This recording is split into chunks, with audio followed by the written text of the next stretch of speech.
নমস্কার, আশা করি সকলে ভালো আছেন। আজকে আমি চলে আসছি ময়মনসিংহ জেলা মুক্তাগাছা থানা ৮ নং দাউগাঁও ইউনিয়ন চন্দুনিয়াটা গ্রামে এক কৃষকের কাছে আসছি যে শীতলাউ চাষ করেছে।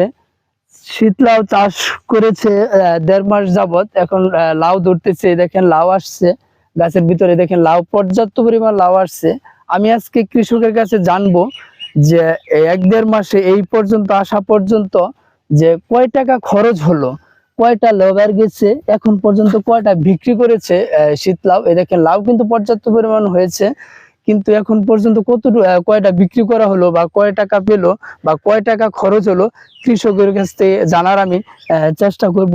কৃষককে আমি জিজ্ঞাসা করব যে আপনার মানে এই এখন পর্যন্ত কত টাকা খরচ হলো বা কয় টাকার আপনি লাউ বিক্রি করতে পারলেন। এইদিকে আসেন, একটু কথা বলি আপনার সাথে। উনি হলো এই যে বাগানটা করেছেন, লাউ চাষটা করেছেন কৃষক উনি। যে আপনি যে লাউ চাষ করে যে জায়গাটা যে চাষ করেছেন, এটা জায়গাটার পরিমাণ কতটুকু? 3 কাঠা 19%, 19%।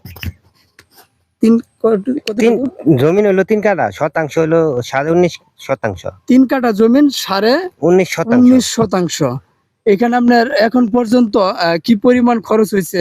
আমার খরচ হয়েছে প্রায় 18 থেকে 20,000 টাকা। 18 থেকে 20,000 টাকা খরচ হয়েছে। এখন পর্যন্ত কি আপনি লাউ বিক্রি করতে পারছেন? হ্যাঁ, আমি লাউ বিক্রি করছি, তাতে প্রায় 6,000 টাকার মতো বিক্রি। 6,000 টাকার মতো বিক্রি করছেন। আপনি কি আশা করতেছেন লাভবান হতে পারবেন?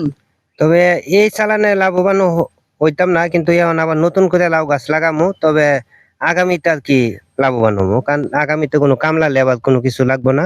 তবে টুকটাক কামলা হইলেই হবে। এবার আর কি খরচটা বেঁচে গেছে। তাহলে এখানে বোঝা যাচ্ছে যে এখন যে আপনি প্রথম যে খরচটা করছেন, যে এই যে বাঁশ কিনছেন, খুঁটি দিচ্ছেন, জাংলা দিচ্ছেন, নেটগুলা দিচ্ছেন, এটা পরবর্তীতে আপনার আর মানে ৩-৪ বছর করলে এটা আপনার আর করতে হবে না।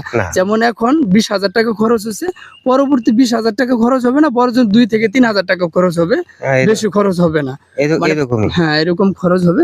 তাহলে আপনার কথায় কিন্তু একটা জিনিস বোঝা যাচ্ছে, এই পর্যন্ত মানে এখন যে আপনি লাউগুলা বিক্রি করবেন, যেহেতু 18 থেকে 20,000 টাকা খরচ হয়েছে আপনার, তাহলে আপনার লস হবে না, কিন্তু লাভ তেমন একটা হবে না, কিন্তু মোটামুটি হবে। কিন্তু খরচটা আমার সব মিলে একটা মোটা একটা পর্যায়ে থাকবে, ক্ষতিগ্রস্ত হবেন না। কিন্তু হ্যাঁ, পরবর্তী যদি আপনি আর 2-3 বছর করেন, তাহলে একটা লাভের যে লাভ্যাংশের যে একটা মুখ, সেটা আপনি দেখতে পারবেন। আশাবাদী আপনি? আশাবাদী। হ্যাঁ, সেটা আমিও বুঝতে পারছি আপনার কথা। তবে আমার বীজটা দিছে ভালো না, বীজটা পুরান বীজ দিছে। যদি নতুন বীজ থাকতো তাহলে আমার এই